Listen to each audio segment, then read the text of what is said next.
Chevy Vortec V8 GMT 800 trucks, knock sensor tips. Here's every single one. So on these Vortec V8 engines, we got the knock sensors up top, on top of the engine. They always go bad. Talking about a 2006 GMT 800 truck, cat's eye, Chevrolet. All right, so this is a 4.8 V8, same as the 5.3, 6.0. So those lovely knock sensors are under here. You gotta take the plastic cover off and get in there. P0327, knock sensor 1, circuit, low input, bank 1. Same code again, knock sensor, bank 2.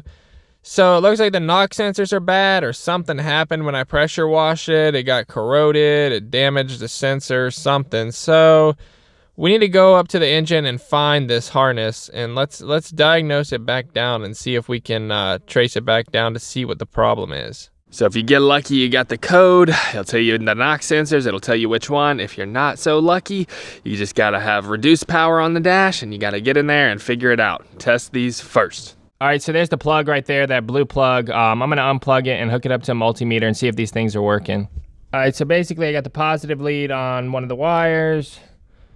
Come back, get a reference to ground right there, and let's see how many ohms we got. We got it set to the 200 kilo ohm range, so we got 22 ohms.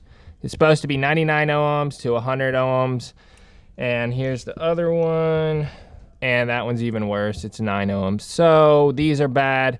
So I like to get in here and test them like this to see if they're truly bad or not. You can test them like this with them plugged into the engine. If you go to the back of the connector, hook the multimeter up, you can tap on the engine, with the screwdriver, and you'll see it change. If not, you need to take everything apart and get in there and fix it. But I've already tried everything, and these are bad. So basically, it's time to rip this thing apart and get them swapped out. Here's how to test them. What we're gonna do is test it here, 99,000 ohms. If we pretend like the engine's pinging or knocking, it's pinging.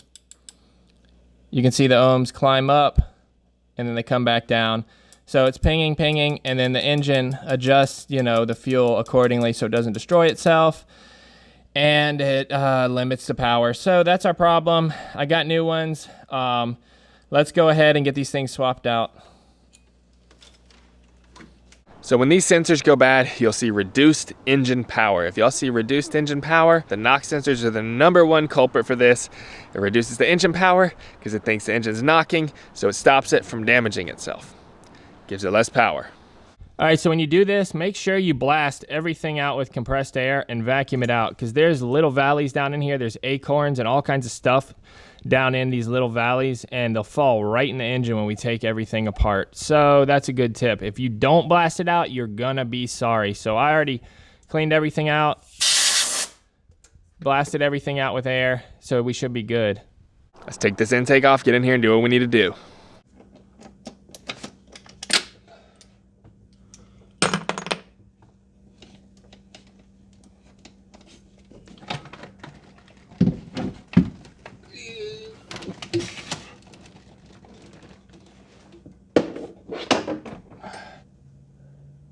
All right, guys, so that's why I blew it out and vacuumed it out, but you can see there's still some sticks right in down in there. There's sticks there, there's some trash here. I'm gonna get it vacuumed out so it doesn't fall down in my engine.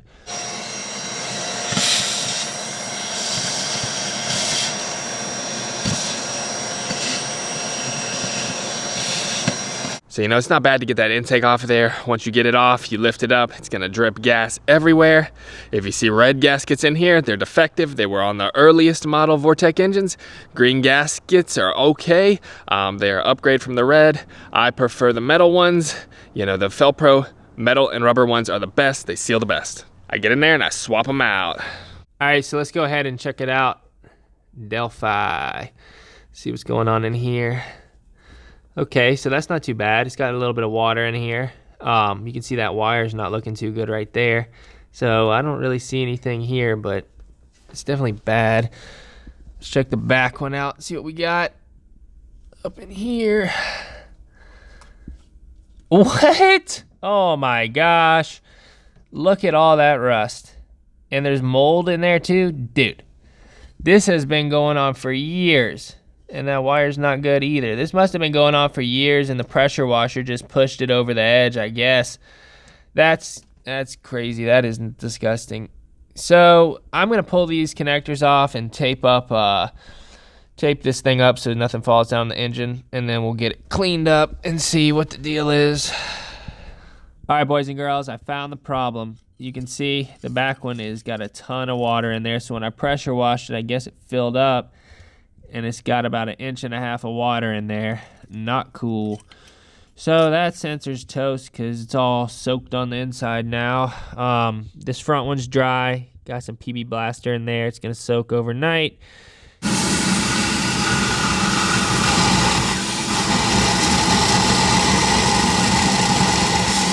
So what happens is you get rainwater in the top of the engine, you pressure wash the top of the engine, you get water in there, it sits in the little cup, rusts out the knock sensor, rusts out the connections, and then they don't work right anymore. Let's get the old ones out.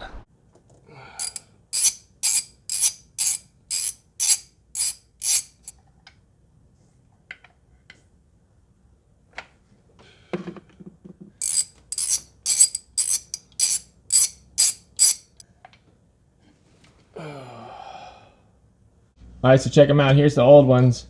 You can see how rusty that is. Man, these are destroyed, huh? So let's put the new ones in there and torque them to 15 foot-pounds. Only buy Delphi or GM genuine knock sensors for these trucks, or you will be doing it twice. Let's get the new ones installed.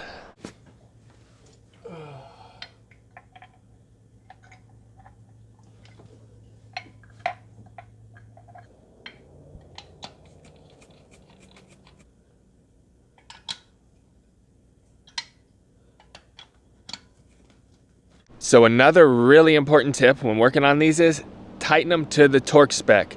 Torque spec is 15 foot-pounds. If you over torque them, they will read wrong. You'll damage them. They're very sensitive instruments. Well, pretty sensitive.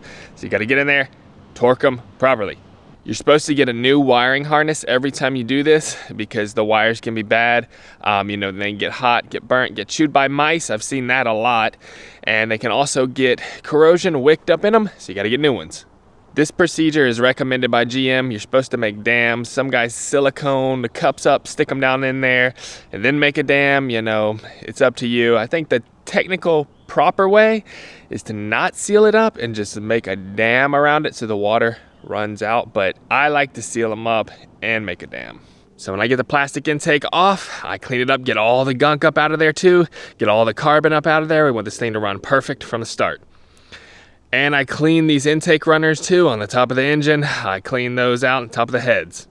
I also make sure to put blue Loctite on the intake manifold bolts. You got to get in there, torque them all to a certain torque spec, then come back and torque them all again, and you got to do a certain sequence. Here's this sequence right here. And here's the torque specs right here. And I normally get new fuel injector O-rings and swap them all out. All right, we got this thing back together. Let's take it for a ride. It's got all the power it had before.